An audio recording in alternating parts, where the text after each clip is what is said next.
کارلو پونتی میگه اگه زن پول نداشته باشه خیلی مردا حمایتش میکنن، اما اگه یه مرد پول نداشته باشه بسیاری از زنها حتی نیم نگاهی بهش نمیکنن.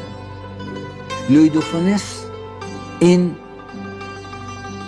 کمدین فقید فرانسه، میگه که بعد از جدایی و طلاق در فرانسه آقایون اول پشیمون میشن، بعد دست به دست میشن، اما خانوما اول دست به دست میشن بعدش پشیمون میشن.